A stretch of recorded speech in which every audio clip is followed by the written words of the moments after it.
on Tuesday. It's Pie Day!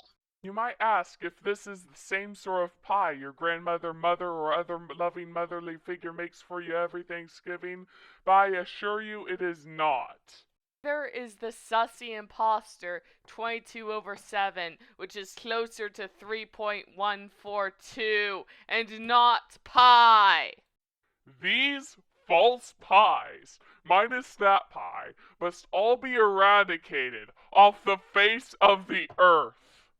In order for you guys to keep from thinking for just a moment that what I just showed you is pie, I am going to show you what a real pie is. Pie is a cold, hard, irrational number. An irrational number is a real number. It refuses to repeat itself in the same patterns over and over. No, it is original. It comes up with something new every digit you go down the decimal line. That is pi. Pi is true. Cannot be contained as a ratio between two whole number or integers. No. It embraces abnormality. It sides with the other decimals. Only they have the chance to represent the beauty of pi, much unlike the ugly and horrendous 22 over 7. These are just a few of those magical digits. 3.14159, 265, 358979323, 8462643382795028884. Meditate on those numbers. Will help you and guide you for stronger, piercing calculations in regards to the circle. Pi is the ratio of the circumference and diameter. The diameter being the length across the circle, and the circumference being the perimeter, or the length around the circle. In a circle, distance from the edge to the center is the same no matter where you are on the circle. Distance is known as the radius, or r, and the diameter is always going to be 2r. This leads to the equation for the circumference or perimeter of the circle.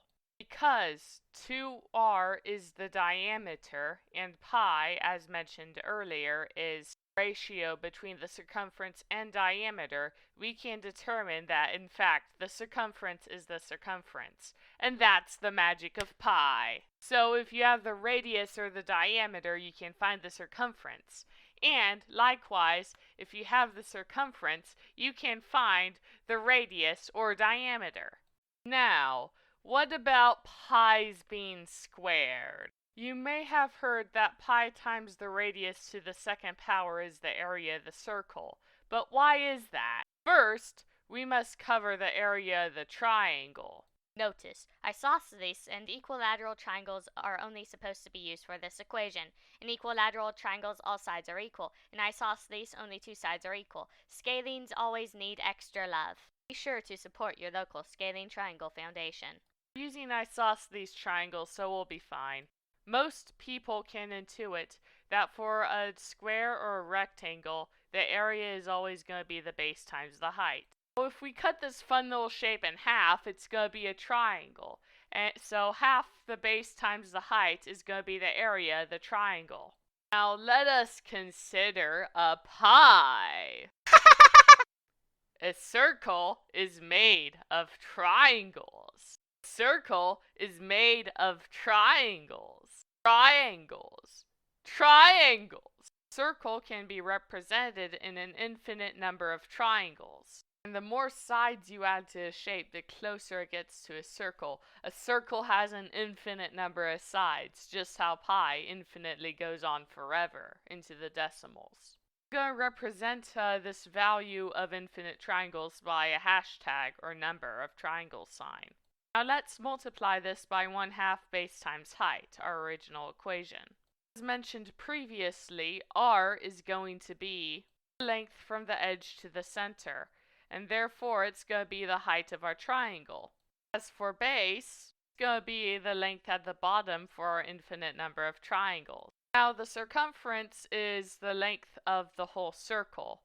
If we were to say like how 1/4 of that, it would be c/4 for our base. However, mind you, we have an infinite number of infinitely small triangles. So we're going to put in hashtag. And although this expression approaches 0 because 1/infinity approaches 0, we are not going to simplify it quite yet. Because if we plug in c/hashtag for b, and we change c, the circumference, to 2πr, we can cancel the 1/2 and the hashtag up front, thus leaving r times pi times r, or pi r squared. And that's how the area of a circle is equal to pi r squared. Thanks for watching. Next Pi Day, stay tuned for some spheres and calculus.